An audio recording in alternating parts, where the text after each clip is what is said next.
Heading sports, the Fiji Sevens team had a disappointing finish in Wellington last night. The side ended the tournament in third place after beating England in a sudden death playoff. Earlier on, Fiji went down in the Cup semi-final to South Africa, much to the disappointment of coach Ben Ryan. Bundled out and disappointed, Vodafone Fiji Sevens coach Ben Ryan bitter after his side was ousted by South Africa in the Cup semi-final at the Wellington Sevens last night. We didn't deserve to win, didn't stick to the game plan and disappointing.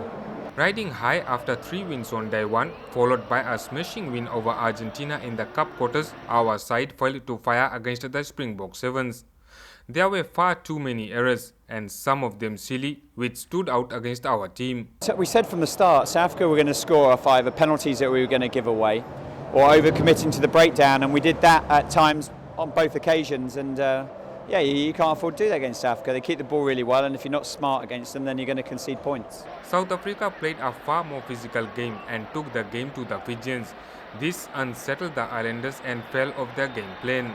Our players also resorted to individual rugby and played in the hands of the opposition, making it tough for them in the clash for a place in the final. Late in the second half, I felt we lost our support a little bit. The magic word is threes and sevens. You got to work hard in your threes. South Africa are a fit side and they're number one in the world.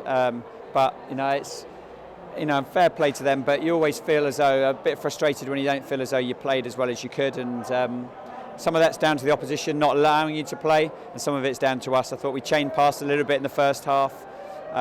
We didn't take the game enough to them, and didn't really play that style of Fijian rugby that perhaps we could have done. The 10-0 loss to South Africa was painful for the team, especially when the players were confident of going all the way in Wellington. Ryan's men bounced back and had to fight hard to beat England in the third place match 12-7 in extra time after both teams were locked 7-all at full time. Horrible games, third place playoffs, and you've really got to front up and show how much you care about the shirt. It was a full-blooded contest, and it's great that we came out on top. Another tournament slipped from Fiji's hands, as now our chances of winning the IRB World 7 Series hangs by a thread. Irfan Khan, Fiji One News.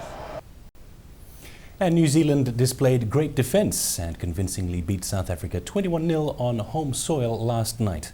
The anthems rang off and the crowd were fully attentive to the seriousness of the final. The two teams' overall table leaders were completely deserving of representing their countries in this final.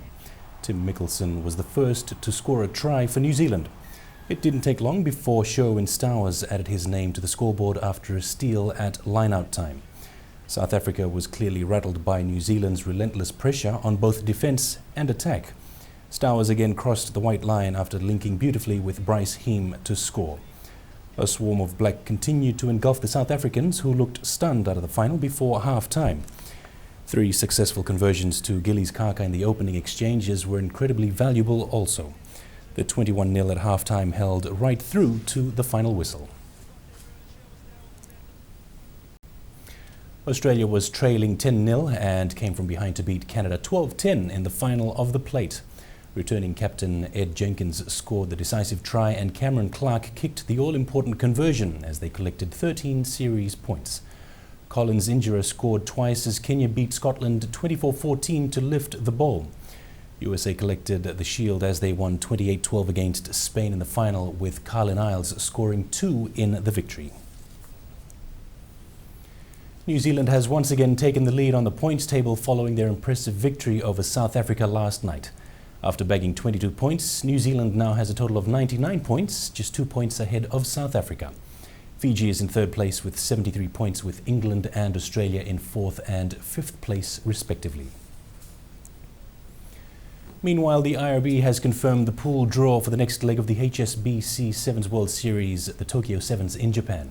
The draw was conducted just before the Cup final of the Wellington Sevens, won in impressive fashion by tournament hosts New Zealand.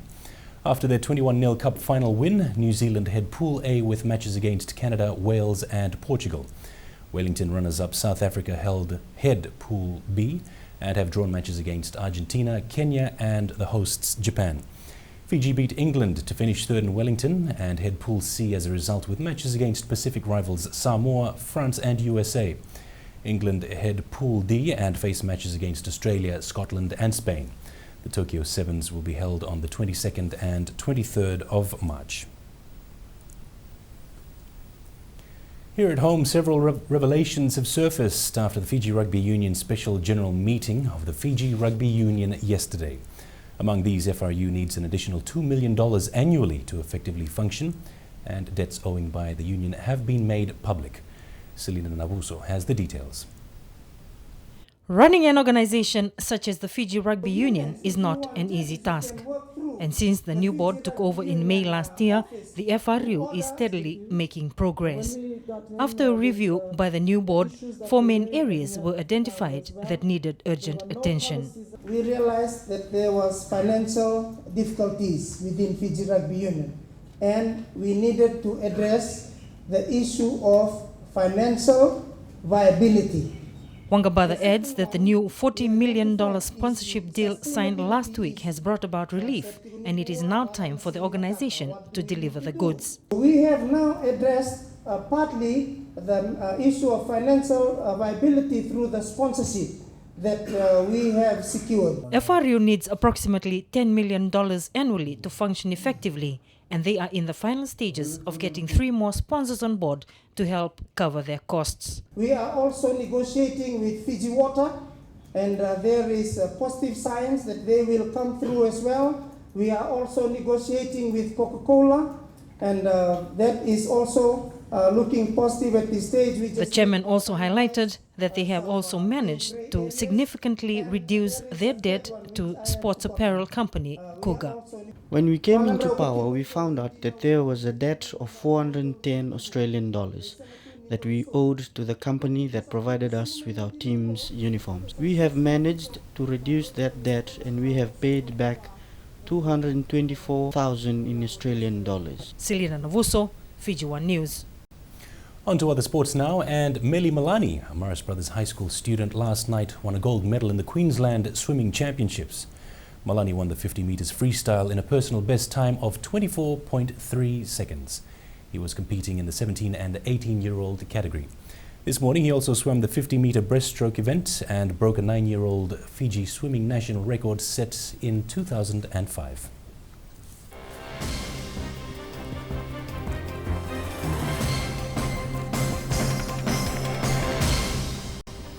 And look at the weather now. Cloudy conditions and showers were experienced over the eastern and interior parts of the larger islands today. Elsewhere, fine weather apart from isolated afternoon or evening showers prevailed. On the map, a trough of low pressure lies slow moving over Tuvalu and extends over Tokelau and northern Cooks. Meanwhile, an east to southeast wind flow prevails over much of the southwest Pacific.